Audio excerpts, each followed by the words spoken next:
Welcome to Season 3 of Pod Practice with Team USA player Quinn Finer, Team USA Grandmaster player Mikey Lunn, and myself, Alex Atkins. You can now find us on YouTube, Spotify, Apple, and anywhere you listen to your podcasts. We want to keep growing the Pod Practice community, so reach out to us with your thoughts on IG and YouTube at podpractice_pod, or email us at show@podpracticepod.com. I hope you enjoyed the episode. Get 40% off Pod Practice t-shirts by visiting our Ko-fi shop. If you're looking for a last-minute holiday gift or are looking for a way to directly support us, order our Season 1 roster tee or our Otaku tee. Enter promo code PRACTICEPLAYER, all caps. We also offer free shipping to the United States and now ship worldwide. You can find our store at kofi.com/podpractice/shop or click on any of our links below or on social media. You can also make a donation to the pod through our Ko-fi store and we'll send you a sticker. Thanks for all your support and happy holidays. Enjoy that New England disc golf. That's why you're there, right? Oh yeah. It's beautiful. Oh my God. Yeah.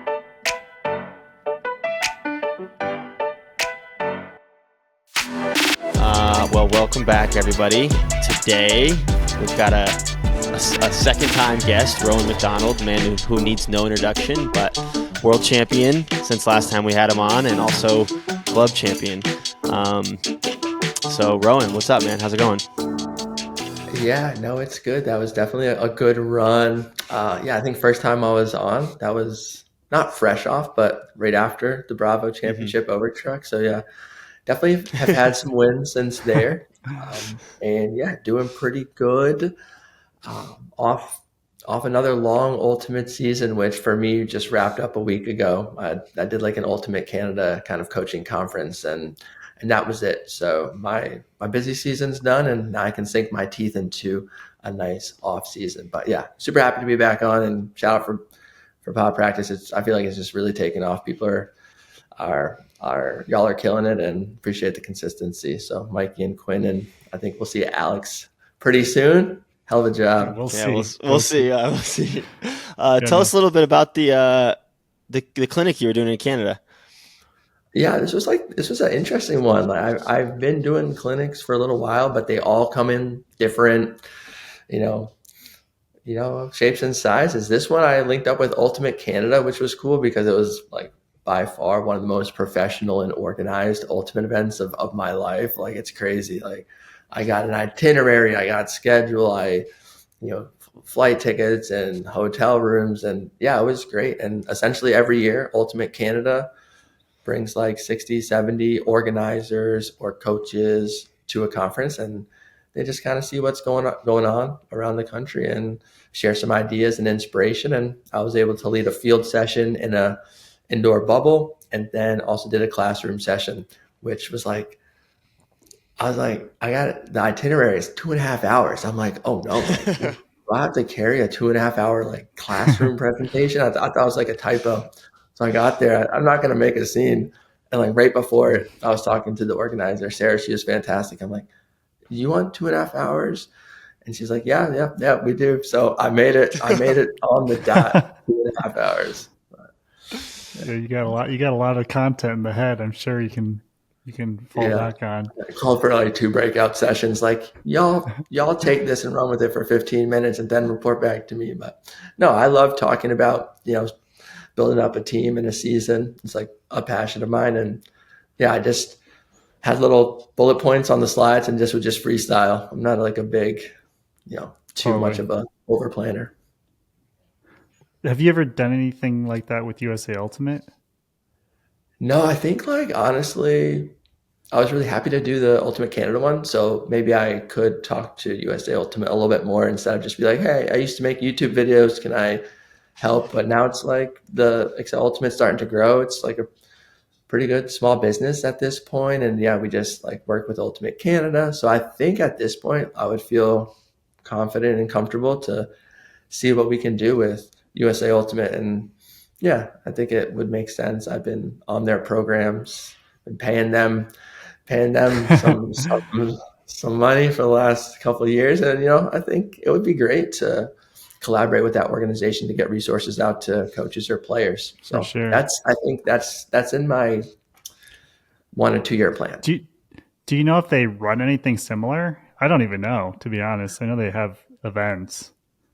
No, they don't really have. They have a coaching like certification program, but I think that's a lot about like safety, like youth safety, and that. I don't know if they get into the weeds of strategy or how to be a good coach. I don't know if you've had to do anything with Colorado for that. Maybe it's just youth coaches, but yeah, I think that area is pretty empty, and that's why lately I've kind of changed a lot of my content from skill development and individual player stuff to mostly team based and community based. Mm-hmm. Well, tell us a little bit about Excel and how things are going. Like, what's new?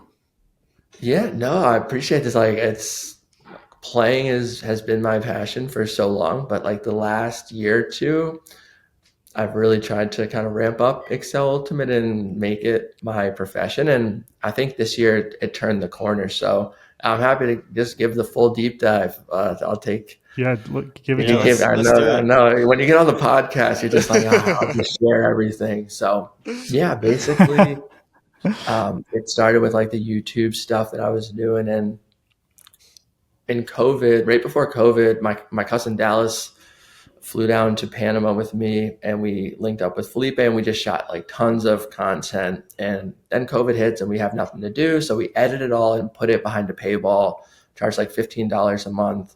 And I'm like, this is it. This is the big move. And then after like a month, there's like 8 or 9 people in the program, or like in the paywall. So I'm like, okay, I've always known Ultimate was tough, but it's going to take a lot more than that. So ever since then, just been slowly building up for 3 years, getting more content into the library, doing other programs.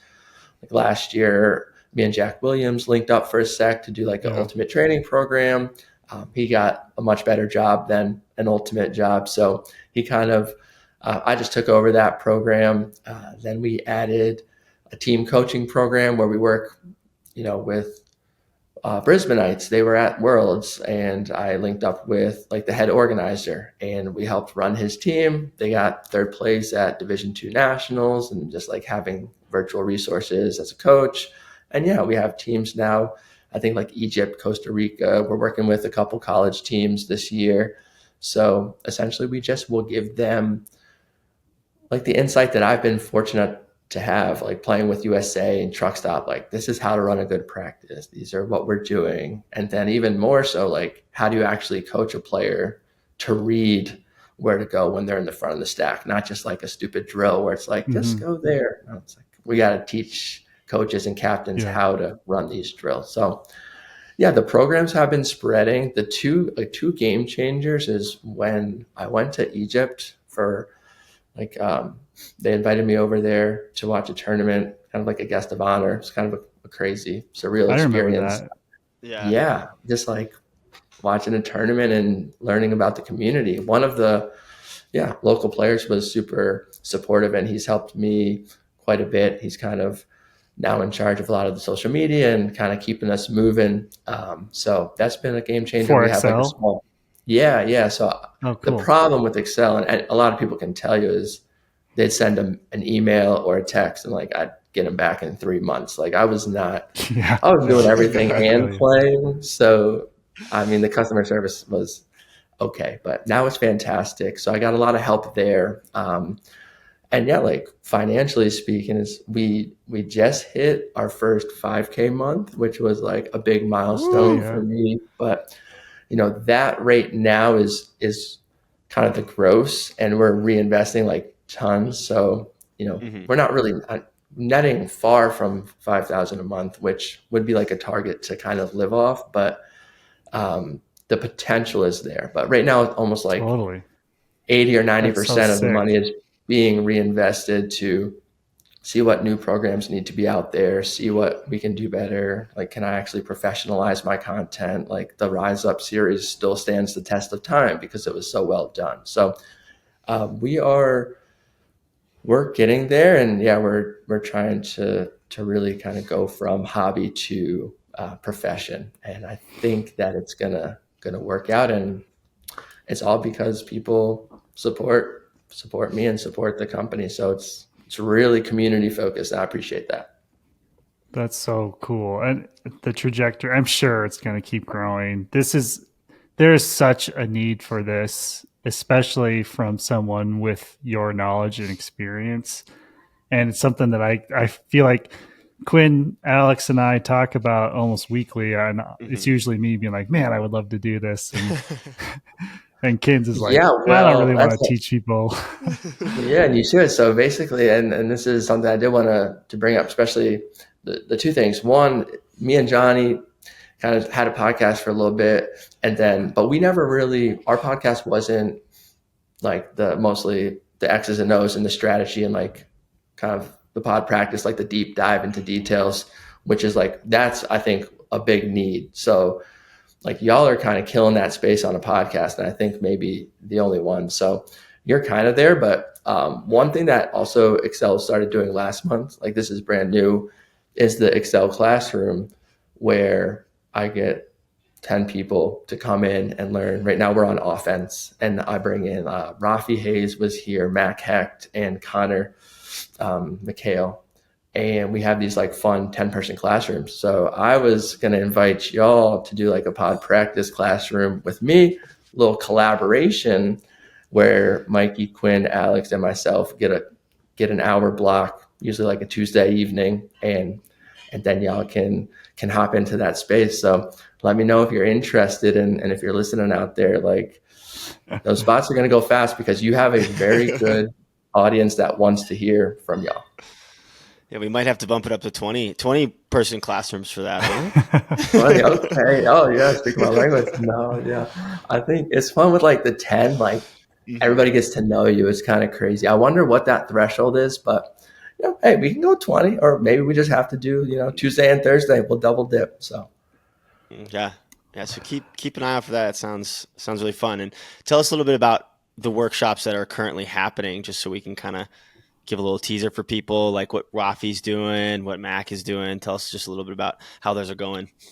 Yeah, no, this has been my new favorite thing. I had been private training in most off seasons, but the small class is great because there's so much collaboration and people in the class are participating. I started off with just like some concepts of spacing and timing and like the details. For me, it's all about the details. It's so easy just to be like, oh, attack this space. But no, it's like you need to be slightly moving away from that space until the player catches it, and give them a jab step while they're ready to throw and turning. And like these like little nuances that I've really kind of learned. So I took that just a little bit more open-ended. Connor took week 2 and just talked about opening up the field, like with a combination of legs and arms. Like he's really good. He was high on our scouting list when we played him for Team USA, and he's just able to use the legs, but also when he has the Frisbee, he's a big threat. So he had a really nice presentation. He's super professional. He like does this kind of part-time too, advanced ultimate coaching. So it's great stuff. Check that out too. Yeah. He's legit. He's very organized. So he had his PowerPoint. He went an hour 20. I was like, oh my goodness. I was like, okay. No, he killed it. And then Raf was last night or 2 nights ago. Rafi doesn't do much of these like events. This was one of his first, clinics or teaching sessions, but he just has, to me, he's just like so well-spoken, so smart, so outside the box. Like some of the things he was talking about, he did his on, I learned so much on like his deep cutting philosophy of how he can seal. He's talking about like sealing his player and moving horizontally to keep the deep space open and releasing at the right time. It was like, I can see him doing it. Yeah. And it was just like, I was learning like, it's not just Rafi, this crazy athlete. Like he's outsmarting. He is one of the smartest deep cutters I've seen. And he also made a great point where these sessions aren't just like individual skills. He was talking about how Rhino was like really good at going deep because it was a team thing. They had 3 or 4 players behind the disc. Sometimes they would really attack these unders that weren't thrown to just to like reduce the poaches. Yeah, it was like a really calculated thing. And yeah, I think that Rhino cut deep, not just because they had like Rafi or Will, but they just had a team chemistry that was just really good at, They having knew how a to one-on-one open the space up. Totally. Yeah. And it also helps. It was interesting. But like all 4 of their kind of cutters in that host stack would throw the 50 to 60 away shot, whereas like a lot of teams aren't going to do that. So they kind of put their hybrids downfield, whereas like at least when I was playing with Truck Stop, a lot of our hybrids were like handler from the stack focused. Their hybrids were kind of like the back of the stack players. Sounds like fun. Yeah. No, it's good. It's good. We'd love to have you in there.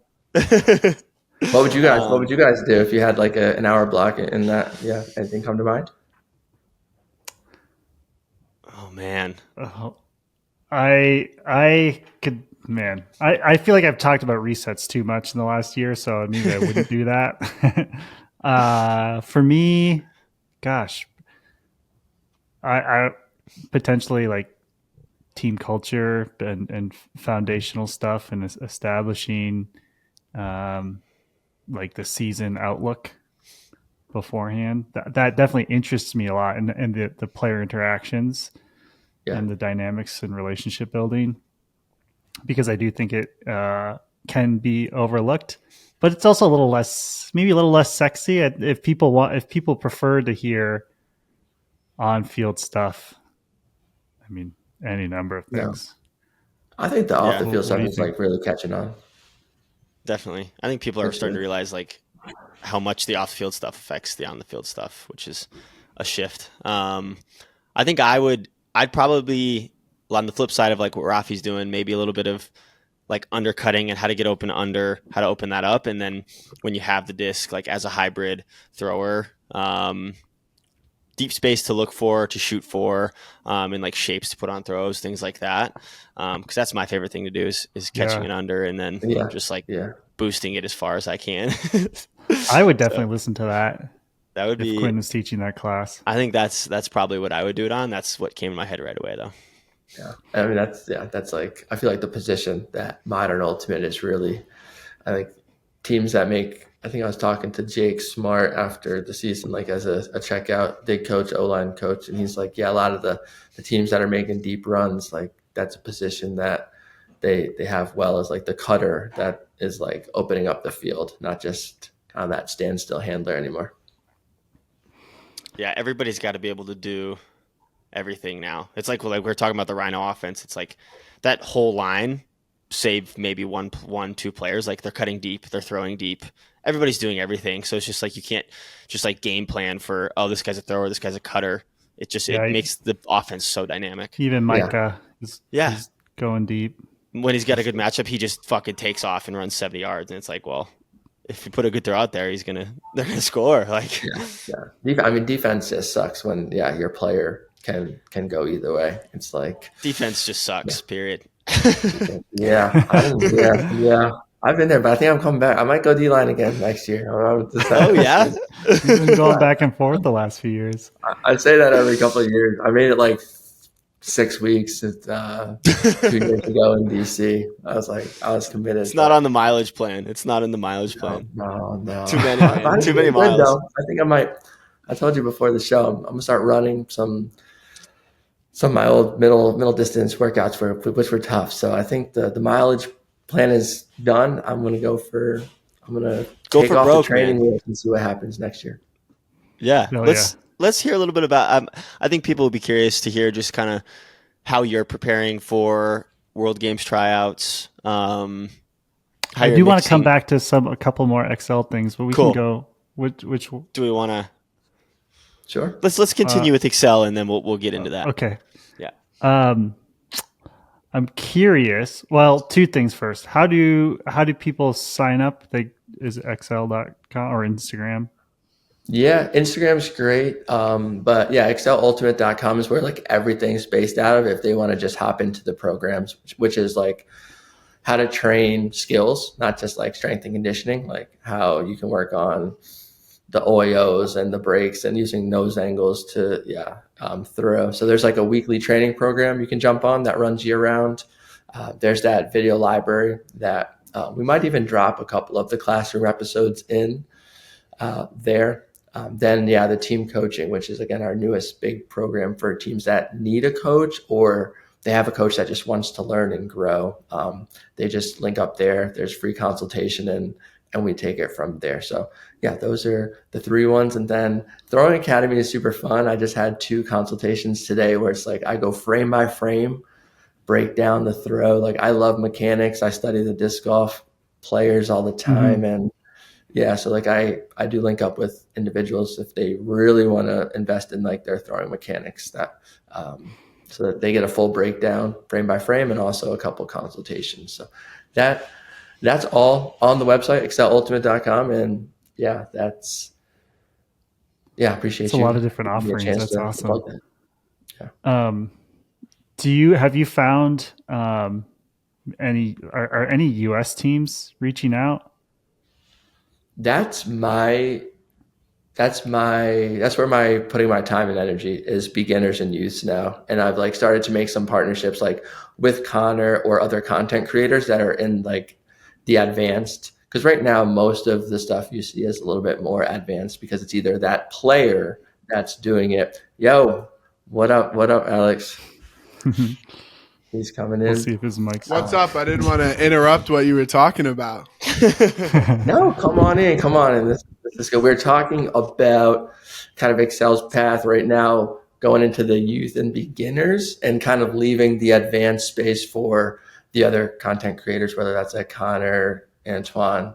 I think there's a lot of people now in the more elite space, and I'm really going to try to go beginner friendly. I just filmed like a common mistake course, and that goal is just to bring more people into the sport because like I said, it's been a grind and I probably won't be able to be sustainable off of just, such a small sport, niche sport. But if I can bring a lot of people learn how to play, maybe like gym teachers using some of this content, then we can see like a major growth. Cause I don't know, I know y'all have discussed it on the pod before of like, so sometimes Ultimate's trying to grow at like 0.5% a year, but we need like a 10x or like we need something bigger. We need gym classes playing. We need, gym teachers knowing what Ultimate is. So I think I'm going to start going a little bit more into the beginner space, and especially in the international world, there's really not that much out there.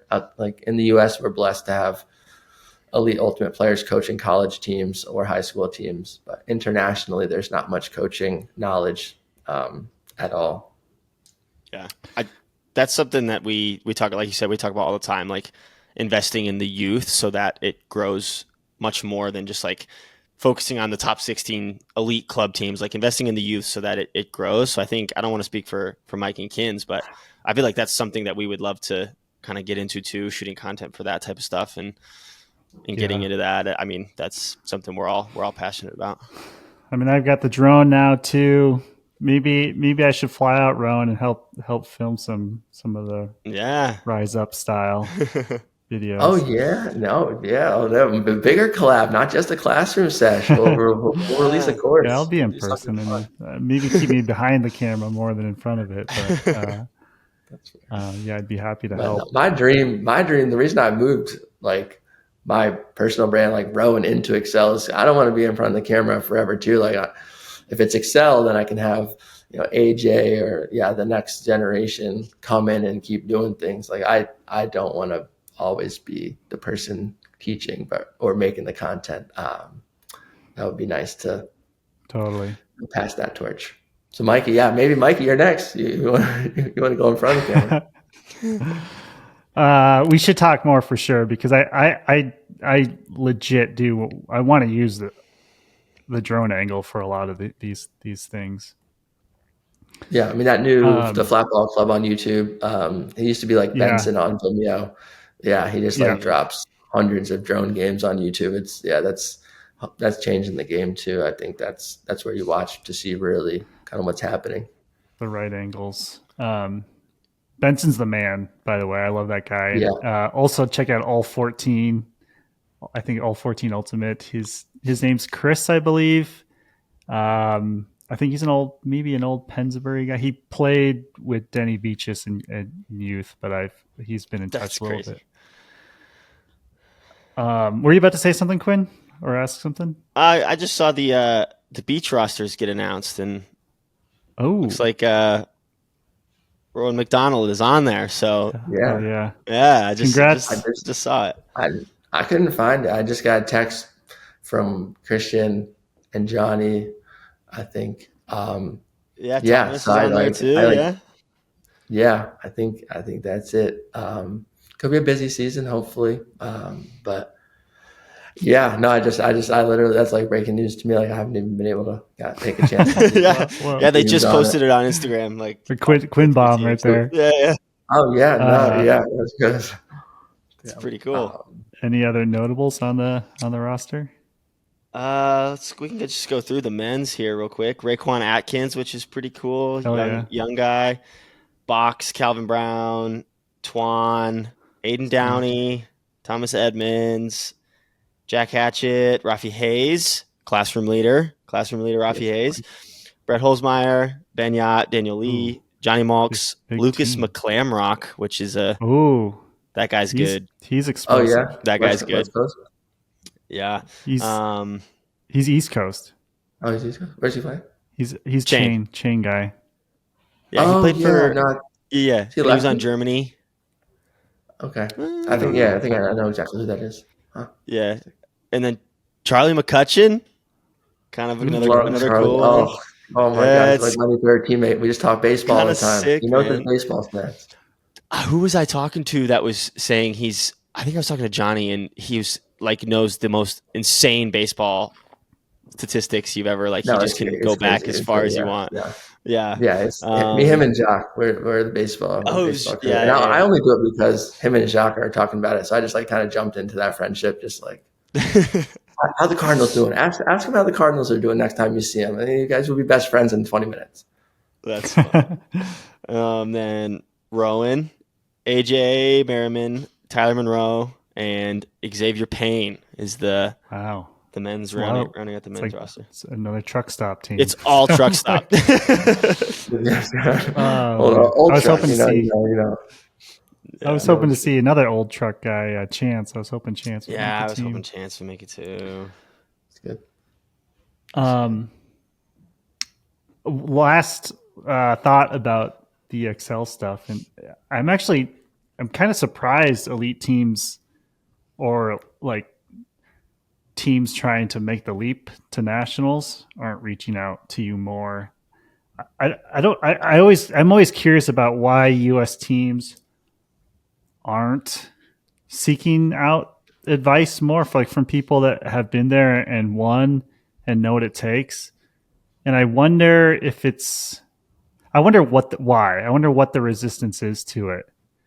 Have you ever thought about that? Yeah, that's a great question. I think about that all the time. That's kind of that's what I thought the business model was in the beginning. And it's just taken so much trial and error and lack of sales, for a better word, to realize that might not be the niche that I had thought. But we are talking to a team that's we want a 5-year plan to make nationals. That is good. And even internationally, I feel that's who we work with the most. We want to win, South African nationals. We want to qualify for Pan American Ultimate Championship. So a team in Costa Rica wants a great season. But from the US, we don't really get that, regionals, 5th place team, 4th place team that wants to make the cut. I would say 2 things. These are just speculation. I don't have all the answers, but one, they probably think that they have a good thing going. I don't know. There's obviously some ego involved. Maybe they don't want to, or the coach is confident, or the captains are confident. Also, maybe the resources are always thin in Ultimate, so not everybody's gonna be able to pay for the full package. This, even personally, for this I could only play Ultimate this past year with like the crazy cost because of Excel. But I would imagine like if they have a team budget meeting, then some players just might not be like, I don't want to each put in 20 or $30 for an additional virtual coach. So it could be budget. And the last thing I kind of thought of was it's relatively new. We are started word of mouth with this team coaching program. We did a pilot run in the spring, and we've only kind of opened it up for like inquiries if you know Excel on Instagram and like locally, but we haven't like done marketing. We haven't gone to the UFA to ask for commercials. So it's pretty internal. And I think once we kind of blow it up, which actually we're working on kind of this week, I think we'll start to get more US club, especially college teams. It's the best for college. Like if you have a coach that's half committed or you don't have a coach, it's just copy and paste, and it's amazing, I think. That's really cool. Yeah. Again, I'm just kind of surprised more people don't reach out. It seems like such an obvious decision to make to me. I guess unless cost is a barrier. And just thinking about people that have reached out to me, it's been definitely mixed. Some teams have, they'll ask for something similar, like, can you consult with us and give us some tips and go over whatever, some concept or like season building. And I'll say, yeah, I'd be happy to, but like I am very, very busy and I need to be compensated, and I want to make sure that they know I'm not trying to just like make a shit ton of money. Like I would in fact want to reinvest it into being able to do more of that and make it a thing. And, like you have actual resources that you can send it to them as soon as they sign up. But sometimes when I say that, the response is really good. And it's like, totally like we listen to you and we respect what you're trying to do. And that means a lot to us. And we want to see the sport grow. And then sometimes I just get no response to that. It's just like total, okay, if there's something that I have to give for this, then no thanks. Yeah. Welcome. This is a fascinating part about Ultimate too. And I've heard this on this pod and a lot of other places, but like money in Ultimate's really interesting. Like you said, like you're putting a lot of time. You also have a lot of expertise. And it's like, yeah, of course you should charge. What happens, not just for like that example, but coaches and everything, underly compensated and XYZ, and then they burn out. And then, a community organizer hustles just out of like, they just hustle. And a lot of people just kind of burn out in Ultimate. And that's why like sustainability is like hard to keep a lot of momentum. So I can totally relate to that of just what I've started doing is just like, like this is the price point, and it's not like a cheap one for the team coaching program, but just like to lead with that, and if they want to invest in their club, they do it. And if not, then I'm okay with that. I had the advantage over you, like you were saying, where for 1 year, I just kind of built this program out from like elementary to like very elite, because I've coached the youth, I've coached 10-year-olds, I've been on the best teams. So I have like this whole range of practices, ideas, of concept ideas. So like I can kind of customize it. Like you said, somebody can reach out and I'll be like, oh, you're this level, you're trying to get to that level. Okay. Like I've already done it because I worked on this for like full time for a year. So that helps me keep the cost down a little bit. But like, I think if you're working hard for somebody's team, like it's not out of the question to be compensated. And for some reason in Ultimate, it's like, it's like the norm is to do everything for free. But I don't think that's totally fair. And I think on the other side, like when you're charging like Excel, like we're charging for all this. Some people do give it away for free, but like we're able to take that income and reinvest it elsewhere, like in the classroom sessions, or bring it on new programs or new ideas or funding different ideas. So like we're reinvesting almost everything. So it's not like you said, like we're not taking the money and running, or like you're not taking the money and running. You're just taking the money so you don't kind of burn out, because you only have a limited amount of time in the day. For sure. All right, Quinn, do you want to ask about Rowan's middle distance training? Yeah. I'm curious what the prep is like now for, you got World Games tryouts, you've got next season, you've got Beach Worlds now. What's the prep like for you heading into World Games? Is the closest thing, obviously. What's the prep like for that, and everything going into next year? Yeah, I feel especially lately, since like Excel has been getting to a really good place, and like for a while you're thinking, okay, maybe it's time to get the full-time job, or like all the stuff that comes with Ultimate. Yeah, I think I'm gonna give it a good shot next year. I think not that there's a finish line for my career, but there's definitely going to be a finish line of how much I can dedicate so much time, because my superpower at least has been the prep that I put in to my body and to get ready to play. Even at nationals with Dick, like everybody was like, oh, like first day I got there a day early. Everybody does now, but I was like, bought all my food for the week, prepped all my meals for the week. Like I'm going to go XYZ, like save my time, keep my mental bandwidth down throughout the tournament. Just like all these little tips and tricks that I kind of have used to try to keep up with the Quins out there, basically. So, still doing it. So I know that's not going to last forever. Like just putting in all that time and effort, but I really want to give next year a shot. Last World Games cycle, I was cut just on the first one, didn't even make it to round 2. Like coming a little bit off an injury, but maybe I didn't play good too. But then that was like one of my best club seasons. I was like, I think the 2022 year. So I got it together eventually, but I guess not during tryouts. And realistically, this could be the last like really good shot I have at this team. Just kind of athletes don't have forever, and could be an injury, could be a retirement, could be life, like could just not be playing that well in 4 years. So to go all in here is really exciting. The tournament itself in China is like, that's a dream. But yeah, if you want to hear it, the training routine starts tomorrow. Yeah, Kins, you missed it. He's got all his groceries bought. Yeah, exactly. I got my healthy food. I historically have been very intuitive trainer, learning about my body. I lifted heavy pre-COVID. I was just like a great athlete pre-COVID. I was running like those middle distance workouts. Just be like, yeah, run.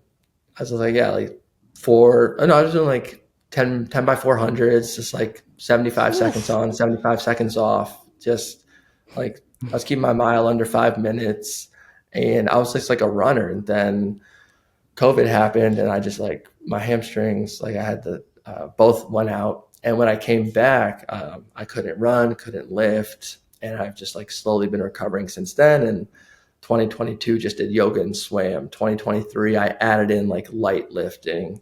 And this year I added in like flies. Like I think, Quinn, something that you do is just like little short sprints or some top speed for maybe 30, 40 yards. So I've been able to add parts of my training back now that I'm feeling healthier. And right now, these last couple of weeks, yeah, I was like taking it off, but of course I was lifting at least. That's the least I could do. So I've been lifting heavy as I've ever lifted. The legs feel great. I'm going to start running my 400s, my 200s, conditioning stuff.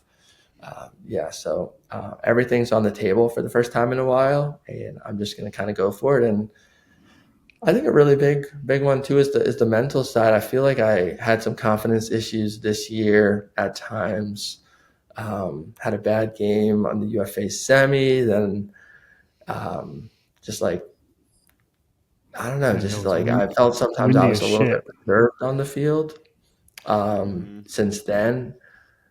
And even in like some dig, I didn't practice well when I went to dig, and I don't know if it was a new system, but I just was like turning it over. I mean, the defense was incredible, but I just like, yeah, I definitely had some confidence stuff. And I think just like mentally going into that tryout, just to be fearless is my goal. So doing a lot for the body, but also prepping mentally, because that at the end of the day is what it's going to take to get there. Yeah. The mental side, I think, might even be like the hardest part of it. I don't like for me, just like going into it, like you said, fearless, just playing like you know how to play is the hardest thing for me. The training is all fun and, you know, something I want to be doing. Whereas the mental stuff is like, it's hard to get into that, hard to prepare mentally. So I'm right there with you. Yeah, for sure. And yeah, I feel like the only thing that I don't really do too much is really play. I love to do the prep, the lifting, the sprinting, like, which is all like me controlling my movements, my speeds, my paces. I think that's better for me. I think there is value of playing like competitive fours or mini. I'm sure there's going to be some like mixed pods around the country. I won't get to that as much, but yeah, I think I had a great mixed tryout in February for this past world cycle, and I'm really excited to play mixed there. But yeah, that's probably the one space that I am not training as much as most people in the country, but that's a personal choice where I think that that's totally fine. Yeah. What it's interesting to hear you both talk about the mental side of things. Even just, this is a little anecdotal, but so last Sunday we did, well, what would you guys call it? Like a scrimmage day? It was like kind of mini. It was 5s or 6s, was it? Yeah, we played some mini, and then we played like bigger, but still not 7s, with Bird for a bit. And like watching Kins and Quinn play, it's not that the confidence isn't always there. Maybe it's just more apparent because of the level. Like there's more college guys there, more like just I guess a little bit lower level players at that scrimmage day. It does like it is like the separation is pretty clear to me. Like the control that you guys have and awareness of what is supposed to happen on the field is very evident. And Sorry. Okay. No worries. You need to pick that up. Was it your mom? No, that's Moto. That's my guy from Excel. He's always working. Oh, It's grinding. always working. What is the question though? My thought around it is just it's just interesting to observe all of you guys who are, like all three of you are, you know, top notch. Like you are the lead of the lead in the sport. What when you feel unconfident, what do you think that's sourced from? And when you are confident, like, is there a difference? If that makes sense as a I might want to question? start. I mean, I'll go quickly and then open it up. But for me, just like what it looks like is like a lot of assertiveness for sure. Of just like, oh, I'll stay off the disc. I won't like be attacking in attack mode, and then I just get really passive off the disc, and then like on the disc, it's like, ooh, like I'm gonna like. It kind of happened with Dig, and we'll get into that too, where kind of through nationals. The offense and like we had a good Thursday, but I just noticed even on Thursday where it's like I'm either gonna like huck the disc or I'm like gonna hand it off to Ned or Saul. Like I just it was like the mid-range breaks that I had like thrown for years.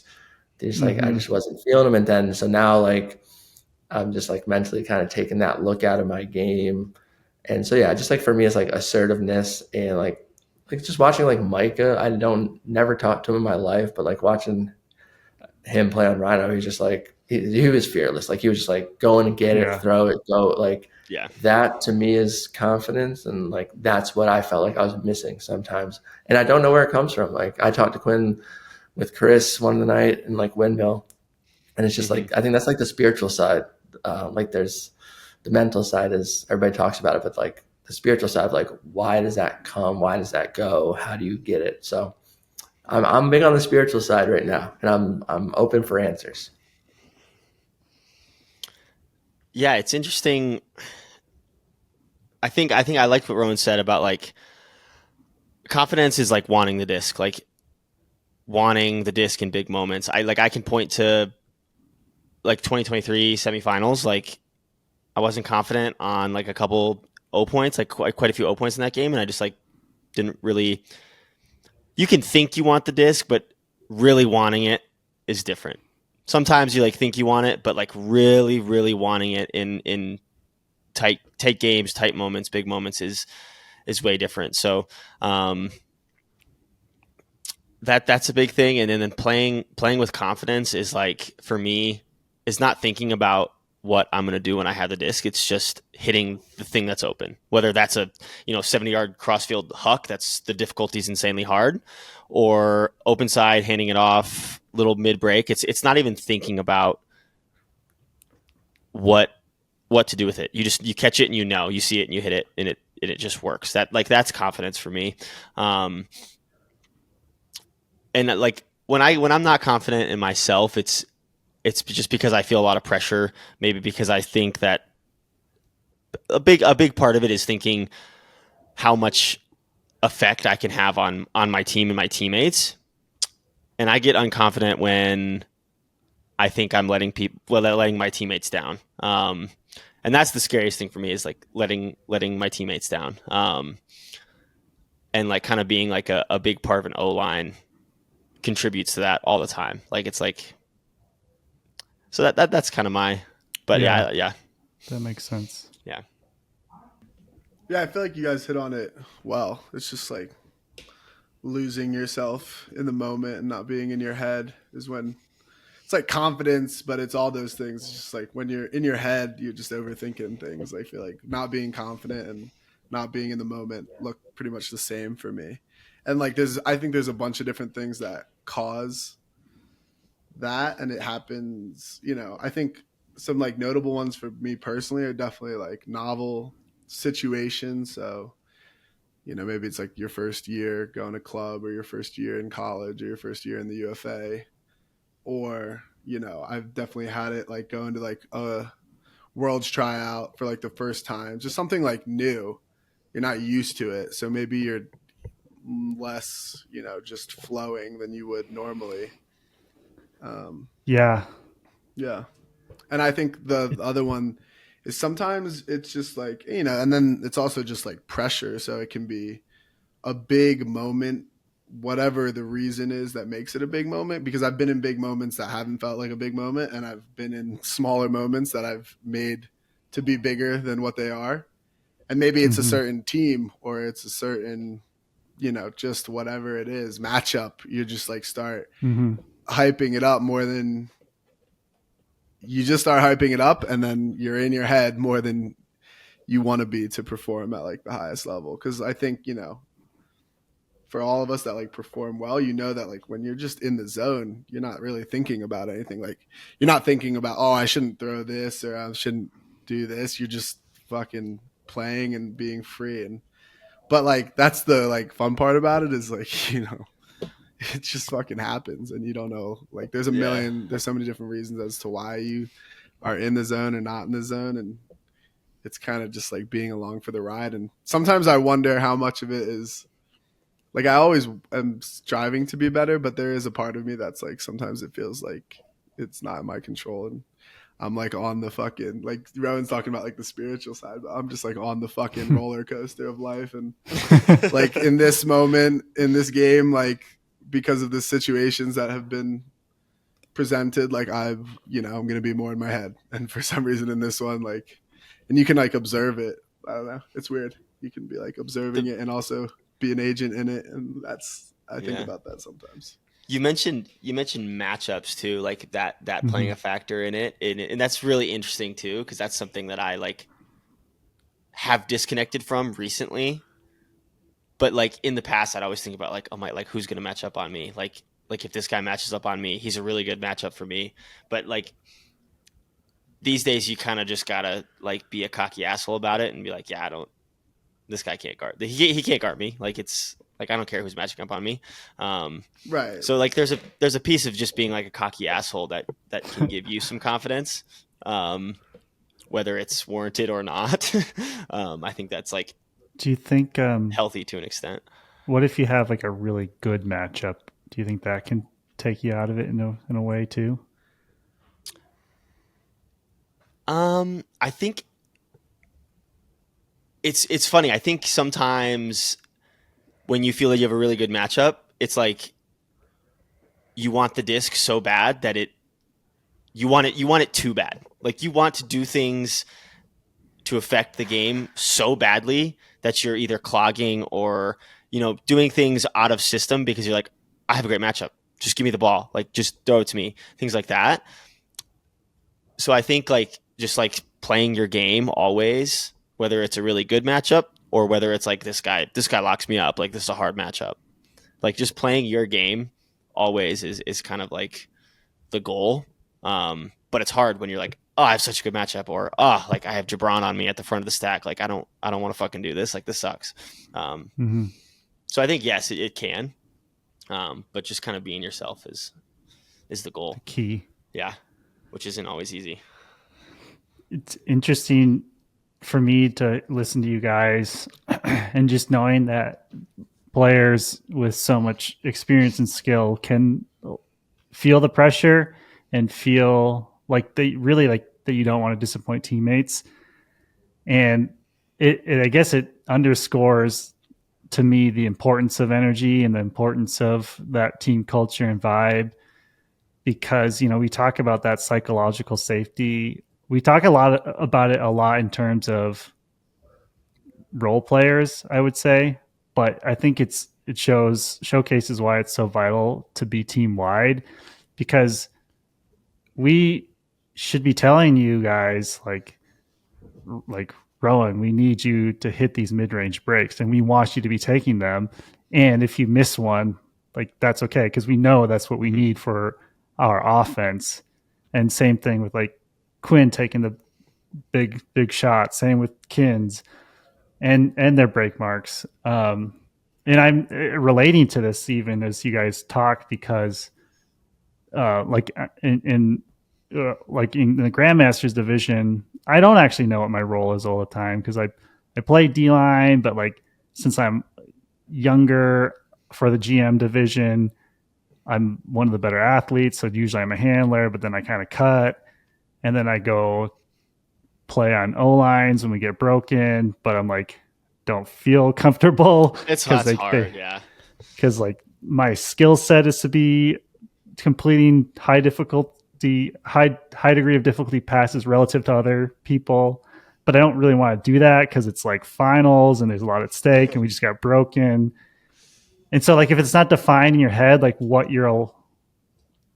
people are gonna like, are people gonna support me if I try to do this, then it just becomes scary. Yeah, I think it's like a really underrated skill that actually Dig did really good this year, was like giving teammates confidence is huge, because A, everybody's feeling this whether they say it or don't. B, if you're giving confidence, people are kind of giving confidence back. So I think like that's a super underrated skill. And yeah, like I think Dig specifically was like really good. I came on late, but Jake and the coaches from day one were like, hit your shots, like throw it, like we'll tell you if you need to calibrate. And the players were great. And like even after, they were so welcoming and supportive, which was huge. Like if it went the other way, I think that would have been like a very challenging club season for me. Mm-hmm.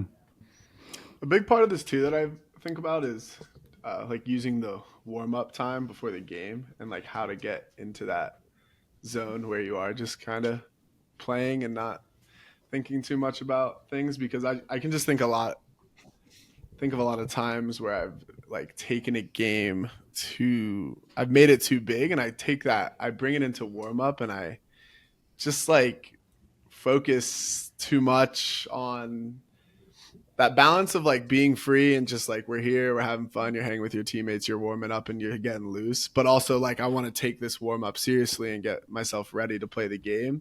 I struggle to find, because there's definitely games where I've warmed up in theory like really well, and I've gone through a really good warm up, but because I was like too focused on the game and like maybe not in the zone, that was like a result of being too in my head. And there's times where like, you know, you just like goof off and maybe you even feel more warmed up or you whatever. So it's just like using the warm up and figuring out what you need to do in that time beyond just like getting your body, but also getting your mind in that right mental space is tricky. Mm-hmm. The untapped science. That's the spiritual side. Like, yeah, I remember like one time I coached regionals and like drove 4 or 5 hours straight to a game, like 5 minutes before, played a great game. Then the next week, I have nothing going on Friday before a game, and I rest and nap and eat perfect for like 10 hours and then play like a shitty game. It's right. I mean, I can think of like multiple games. Funny, they're both against North Carolina, but like I can think of the semifinal I had my last year in college, and I can think of this pre-quarter game where like just like came in so focused. I feel like I'm so ready, and maybe I'm talking to my teammates less. Maybe I'm like joking less because in my mind it's like, okay, I'm locking in. Like I'm gonna get really focused. I'm going through this warm up with a bunch of intent. Like, you know, I really want to perform well in this game, and like there's a balance between doing that and getting yourself really prepared, but also just, you know, being yourself and not taking it too seriously, and you're just joking around and staying loose with your teammates and not making it something bigger than it needs to be. Because both of those games I did not play well, and I was like felt like really locked in going into the game, like went through a good warm-up, body probably felt amazing, but something like mentally, you know, I'm not in a space where I'm just going to flow once I get into the game. So speaking of dig, Rowan, tell us a little bit about what that transition was like, coming from truck stop. Yeah, it was. I've been trying to get to New England in like a full-time capacity for like a couple of years. I did the pandemic in Maine. That's where my brother lives. I have some really close friends. We all grew up on Roxbury Road. We have one in Connecticut. We have New Hampshire, which that's where I'm at right now. And then my brother lives in Maine. So coming up in this area is like, this is where I want to live long term. And then I was like thinking about it maybe after 2022, but it was like, oh, we just lost the national championship. Like I got to come back for one more year. And then we won it in 23. And then I was like, well, we won. I had a great talk with Troy, and Troy's like he's moving out this year. And he's like, well, if Truck wins again, then like I'd want to stick around, figure out a way to like keep it going. And then that was like kind of made me second guess. I'm like, shit, like, but I just realized there's always going to be something that's like, oh, stick around. So then I was ready. And I just was like, okay, I'll do Breeze. And then I'm just going to jump to New England and spend quality time with like a lot of people that I've kind of not put on hold. We see each other, but I want to spend more time with these people. It's like my closest friends and family. So made that jump maybe around kind of June or like a little earlier, May, during club trials. Started talking with Jake Smart and Dig, and kind of figured out that, hey, I have Worlds, I have Breeze. It's not going to be the most bought in player, which kind of sucks because I've always been about commitment and buy-in. Like even in DC, when I'm injured, try to go to every practice. DC is a very committed culture. And so I like didn't want to be kind of the free pass guy. But they ended up like welcoming me, and like they were so supportive. They were great. And I thought they were so fun. Yeah, there's like so much love with Truck, and like I had really close friends on Truck Stop, which I like didn't have on Dig, but on the whole, like they're crazy, and like they got killed in like the spirit score last year, and we maybe got killed this year, but like that like young reckless vibe that maybe people think about them is just like so hilarious, like on and off the field. They're so competitive. They're like it's just like they're younger and they're funner. And then we got Cricket, who's like the 45-year-old, but he's like the most immature one of all of them. He's riling them up. Then you got like Orion and Cole, who grew up together in Amherst, and they're just like electric. They had like 6 players in the big house and like this tiny 3-bedroom house. Yeah, they're just running around naked at like the Airbnb pool. It's just like these I've never seen. It's a new level, and I just like was just smiling. Wasn't always in it, but I was like having a good time, smiling, and yeah, just a great group, and it's really cool. Like, it was scary at first. Like, I jumped and I wasn't as good, and maybe some of the things weren't as good as DC, but it's good and bad is relative, and they were just different. And I think like Dig has all the talent in the world. Obviously, seeing Jeff Babbitt firsthand was crazy. So yeah, all in all, like a good experience, but I want to give them like a little bit more commitment because I did get there a little bit late and I did miss out on some chemistry. But I'm like worried this year too is another busy year. So we've already started kind of talking. I don't know what it's going to look like in club. Like I want to be back for sure, but maybe it's not gonna look the same. But yeah, it's tough when you don't give, like, you miss 10 practices in the beginning of the season. It's tough. Yeah. I mean, just talking about the confidence thing too, like thinking about moving teams and just like, being the player that you are, they're expecting a certain like level from you. Like they're like, oh, we're getting Rowan. Like, it's a big deal. So just thinking about that weighing on you while you're playing too in like your first year, and maybe you're not at practice, all that stuff like that can't be easy. I think about that all the time. Like, if I were to change teams, like, oh, sweet, we got Quinn. Like, he's going to go out and do all this stuff. And it's just like the thought of that, it seems so hard to deal with, and then go out and perform like that with a team you've never played with, basically. Even if you have a full season of practice, like, it takes longer than one season. Like, so I think that's underrated part of, that's like spiritual. Yeah. No, I was feeling that. And like they did a great job. And like, I feel like I may have making a lot of mistakes on offense, like just turning it over 3 or 4 times per practice, which is like a lot, I feel. And then I was like, oh shit, like they probably think I suck. Like, yeah. So but they end up loving me, and of course, it was great. Like, it does suck that I missed Hobe by an inch upwind. And then like a 70-yard downwind, Huck got like tipped. So I ended up missing him twice on 2 shots that like I need to hit, to be honest. Yeah. And that was the machine game, and like we lose. And then I had like maybe another small turnover too. Not as like crazy, but like I think if I hit those 2 throws, then we're in good shape. And a bit of a bummer to kind of feel like you let the team down, especially coming in with special circumstances. But it's like I'm not too arrogant to say like I lost Dig the game. Like, there's a million things going on in that game, but it just like I wanted to give them a great nationals for all the love that they showed me. And I gave them a good Thursday, but I honestly didn't play my best on Friday, which kind of sucks. Yeah. It's hard, man. I know I know that feeling. You never want to feel like you left anything on the table. How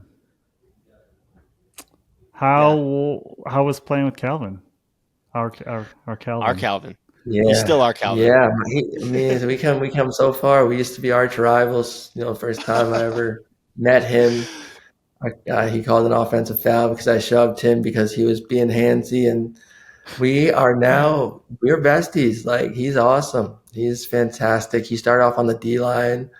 And I wasn't like coming in saying like my way or the highway, but like I told him like, man, we played a few points together on offense at like the US Open, and he was just fantastic. And I was hoping that he would come over. He did. We had great chemistry. Like, he kind of almost took like the Christian role in terms of like, if I was really struggling with the disc or like stalls rising. He's always going to slip that 7 cut, come get it. So he was fantastic. He was great for our culture.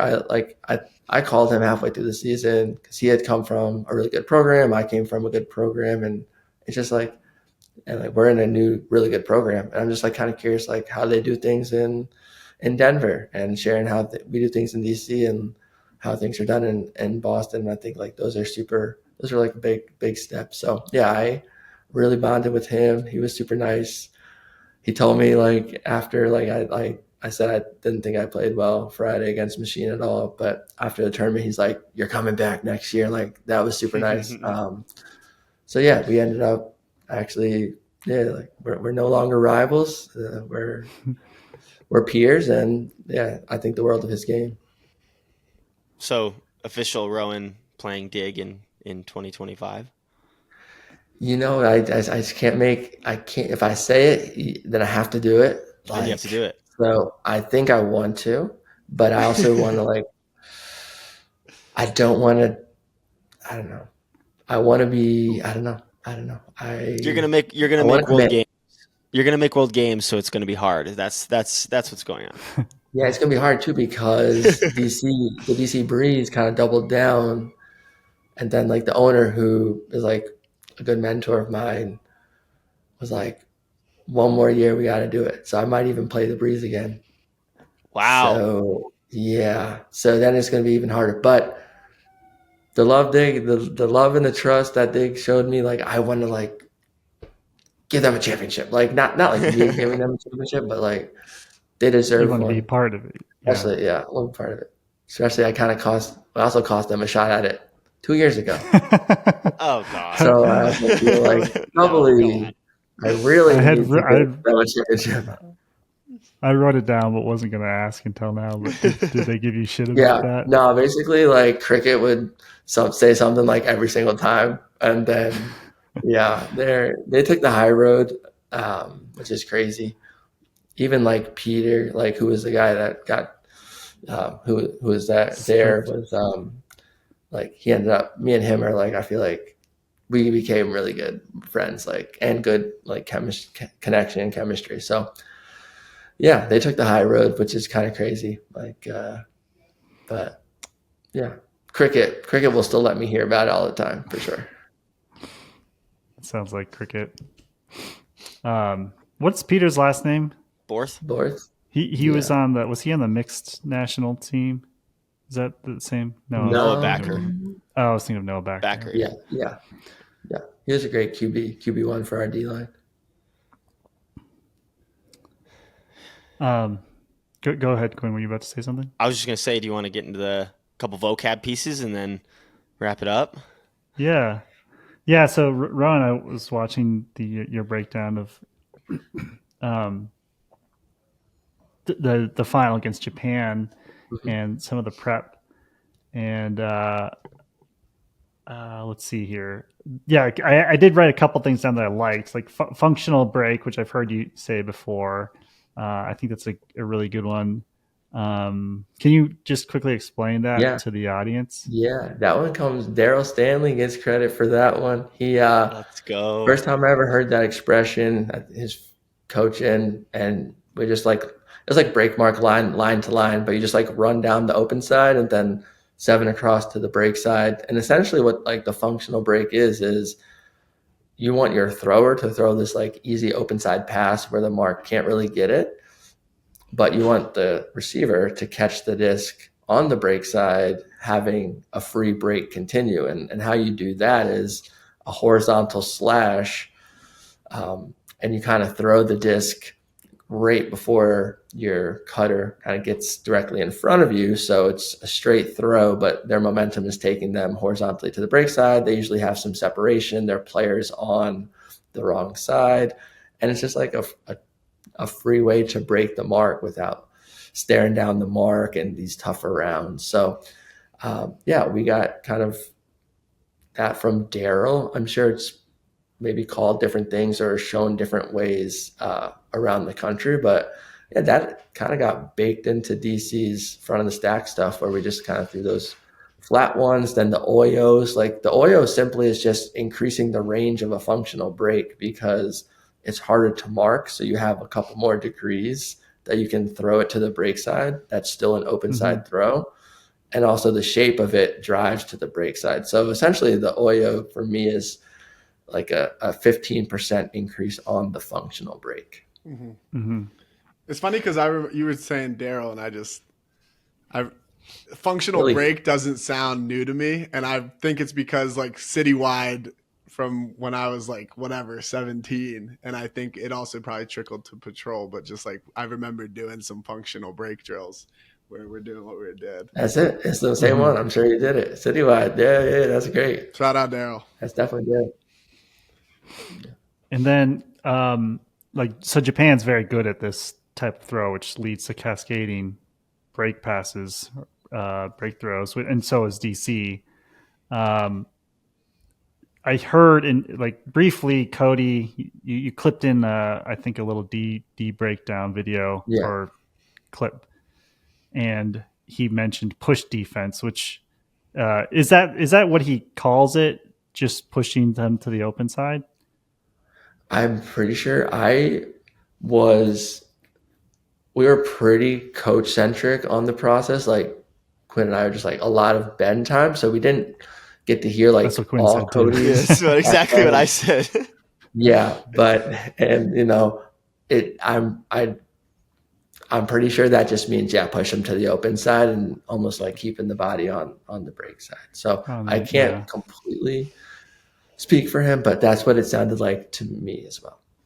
I like the language, and it feels intuitive to me to understand what you're trying to do.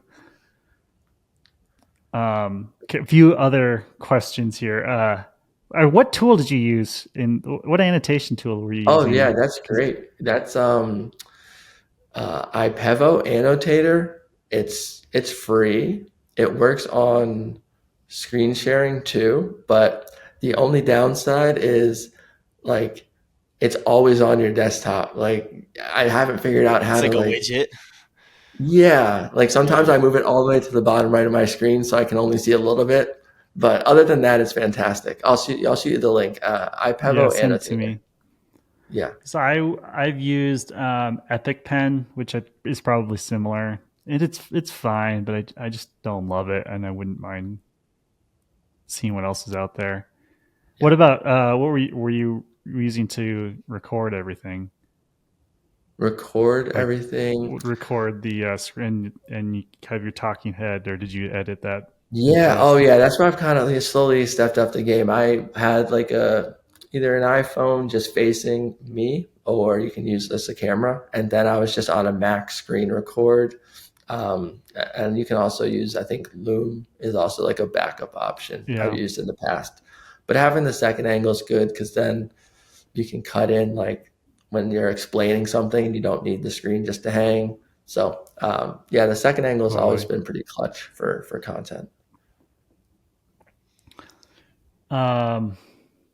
When you are looking in, or when you are, I did not write this. What did I say? What are you looking for in film review? Okay. What are you looking for in film review to prepare for a team? Do you do that much since you have been more offense than defense? Yeah. I look for, in my own game, I look for like individual skills and like go frame by frame breakdown, like literally the period and the comma on YouTube or some other players, you can do a frame. And I'm looking when players use a head fake, use a shoulder fake, how low, like really I didn't know YouTube had like period and comma. That's frame by frame. Yeah, it's clutch. I didn't know so I'll just watch, and then when I see something good, I'll just go right into the details, because that's where you find like how you go from 95% to like 100%. Like you got to really comb for it. Or like, what were they looking at before they decided to slash or make the throw? So I like to really go into the details as like a player. And then when I'm like coaching and strategic, just lately I've started doing this. I've usually been like, ooh, leave me out of strategy. I'm not the strategy, like run that through people that know way more. but just like being around people that have been good at it, I just learned like, don't overdo it. Like the crazy ideas on strategy or like, we need to do all these things. No, it's like they're getting the disc running from the open side to the break side and then doing good. So just stand on the break side and let's see. Like, it's just like the small things are happening. So I think just kind of like dumbing down strategy breakdowns would help a lot of teams instead of like, oh, look, Bravo's doing this great FM. Let's go do FM. Like, no, now your defense is awful because you're like a shell of what it's supposed to look like. But so that's where I kind of draw the line. It's funny. I swear sometimes people overanalyze film, like you were saying, to the point where they're analyzing it so hard that they've come up with theories about what the other team is doing that the other team is not like even aware of. Like they just like make that we don't even think about that. Yeah, it's like wait, what? You're doing what? We don't do that. Like, yeah, I'm so scared to do it. Like I've mostly done film breakdown of like what I know. Like I knew the strategy. Like I wouldn't really feel comfortable of like breaking down a ton of film and just like, this is what I'm seeing. Like hell no. Like maybe I'll say like this is a great poach block because, but I would be scared to do film review of stuff that I didn't know exactly what they were doing. Yeah. I really always wonder, like watching truck stop, like how much of it is talked about in practice versus just intuitive and the players and the chemistry. And even defensively, like thinking about like Jasper, who it seems like he helps off, or other guys on truck stops D-line, and like, is that something that they've talked about, or is Jasper just really good at that, and that's something that he does intuitively? Yeah, I think both. Like he is good and he does it intuitively. So maybe crew will put him on QB2, QB3, so he can have more time off the disc. Or maybe if like we need Jasper mode of like deny, we tell Jasper like poach less this game because we need Saul to like really struggle on every cut. So I think there's a little bit of both.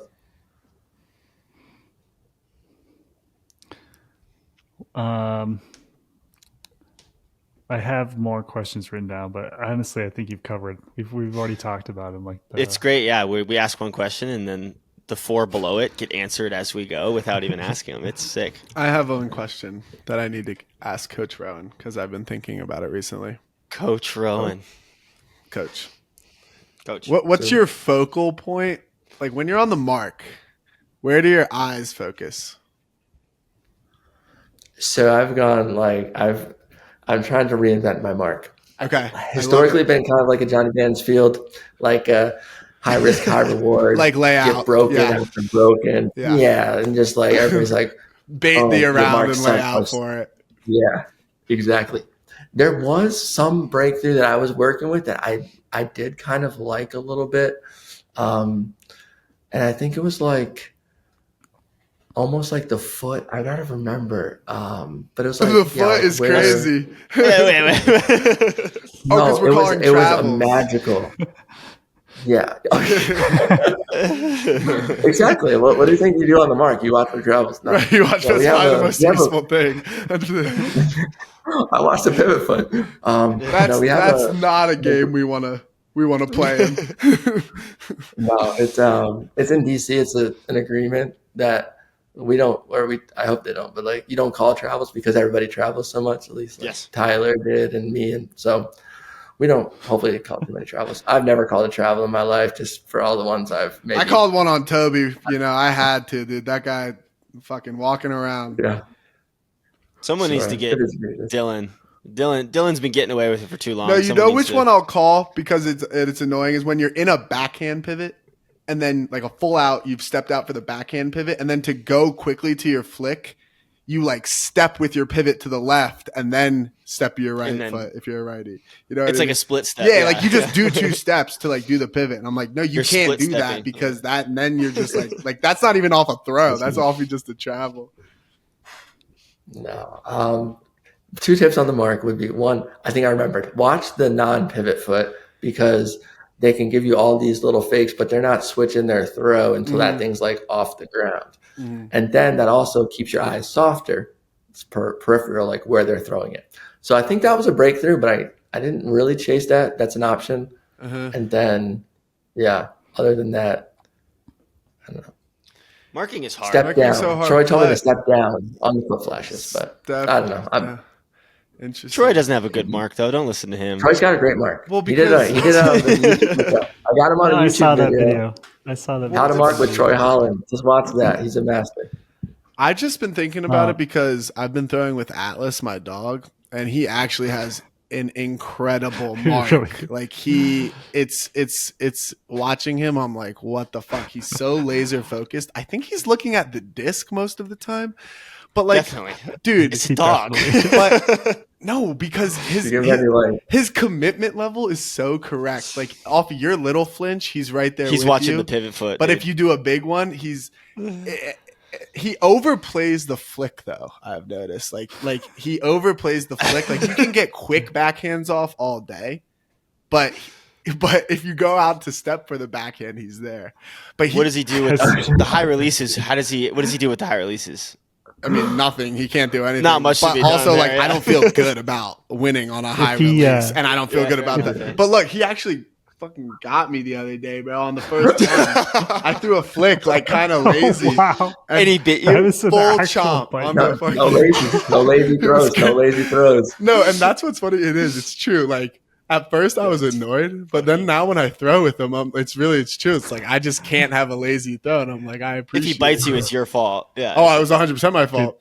Yeah. The other thing he made me, so I think he watches the disc. So I think I might start watching the disc more. Because the other thing is, like, if you just shimmy, but like a lot of people shimmy and don't bring the disc over, like there's no point to fall on the shimmy if I don't know. It's interesting. I think I'm going to start watching the disc. There's only one bid.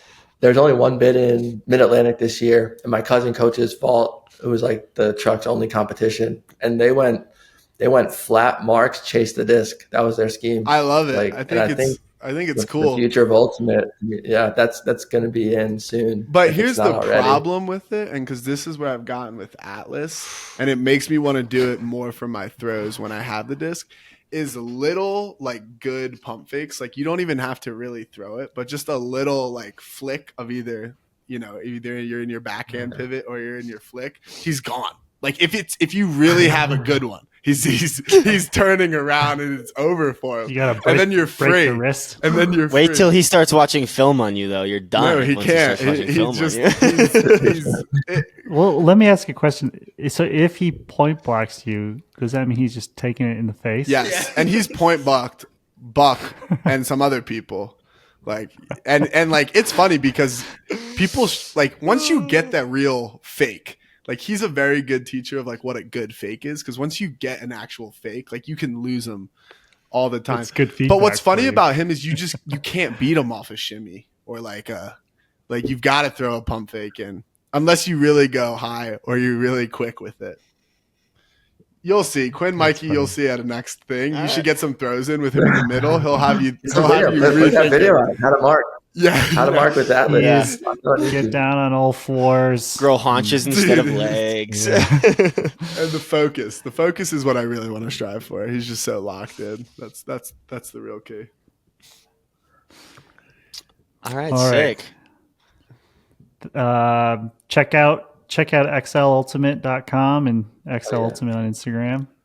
Keep your eyes peeled for some Pod Practice Excel collabs, maybe. We'll see. Yeah, keep them peeled. Keep them We'll peeled. be in the classroom.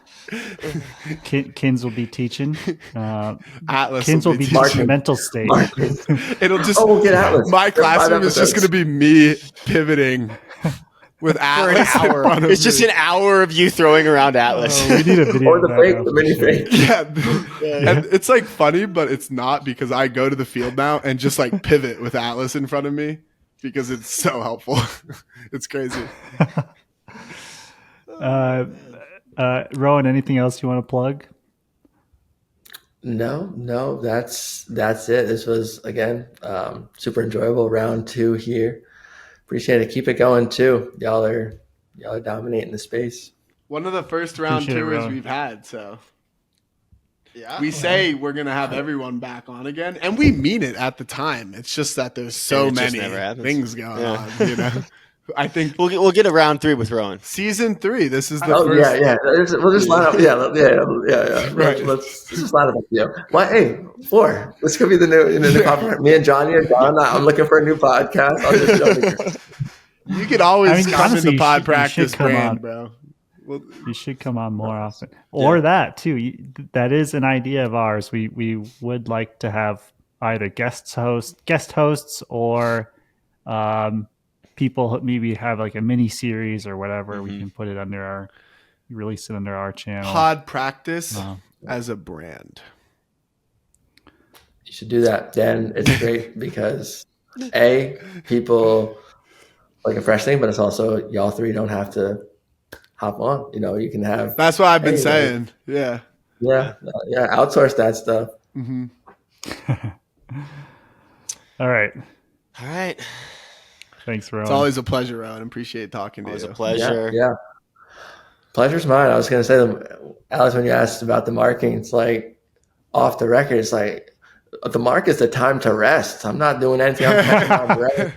That's what I'm talking about. On the mark. Yeah. Spoken like a true O-line player. That's my boy right there. Yep. Yeah. Well, I don't want to get into all of it, but there is part of it where it's like I strive to like want to do everything at 100%, but also if you really think about it, there's times where you can't. Like, you know what I mean? Can't. It's You cannot. physically impossible. We need like a top 5, top 10 list of places to rest on the field. Well, and okay, I don't like phrasing it as On the places mark. to rest, but I think it's In the stack. Okay. places to slide down. Okay.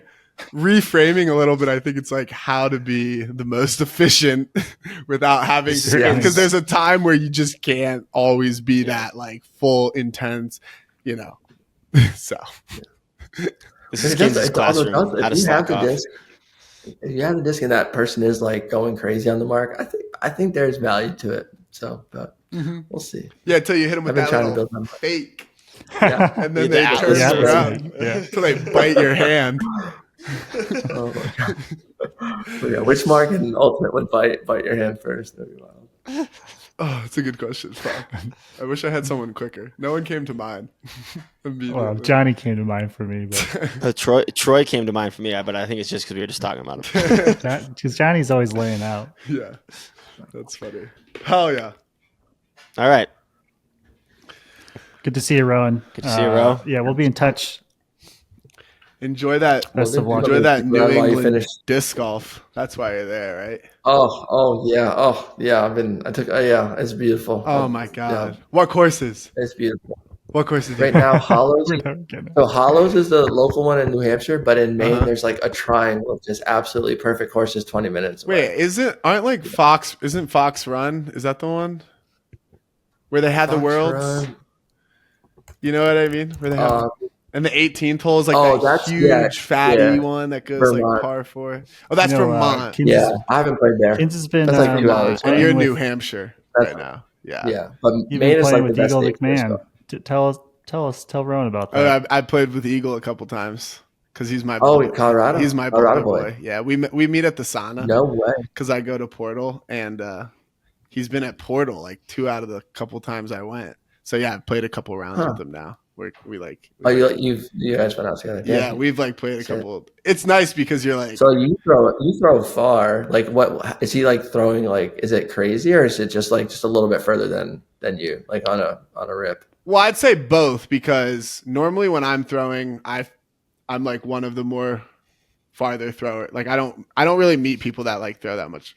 I've never met someone that like is really out throwing me, and it's with him. It's like the efficiency and the effortlessness at which he does it. Like I'm like there's this like one hole that I'm usually throwing like a driver on. I've just started throwing like a 7-speed, and he like, he throws, it's like uphill, I don't know how long, and he throws it like 20 feet. And I'm like, did you just throw a mid-range, dude? Like, what the fuck are you doing?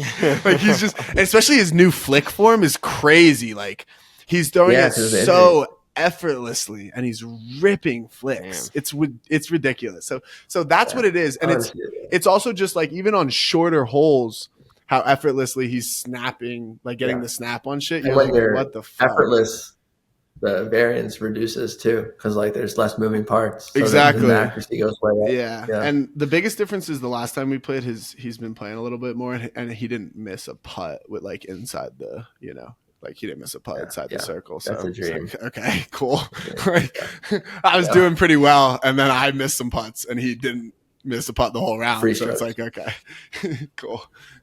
But it's cool. No, That makes disc golf sense. season. Disc golf season. It is disc golf Might season. play You're in like just such a beautiful spot for disc golf. So. I'm in a great place for it. For We're sure. not. It's just not as fun here, but whatever. It is what it is. All right, cool guys. We're gonna Let say me know. Do you need to finish up recording before I leave? Or is that a thing? Or is it good? I guess we can say goodbye for real, and I'll stop. Oh, Is this five for real? sure. Finally? Third time's the charm. Is there any other? It's- All right. Well, you start talking disc golf, and then we gotta get well, That's what I was gonna Okay. say. That's part of the pod practice brand. We could just have a whole disc. Kin's Contact disc wrong. golf. Yeah. Honestly, we should probably do that now that you mentioned it. I would have nothing to say, but Yeah, I'm out.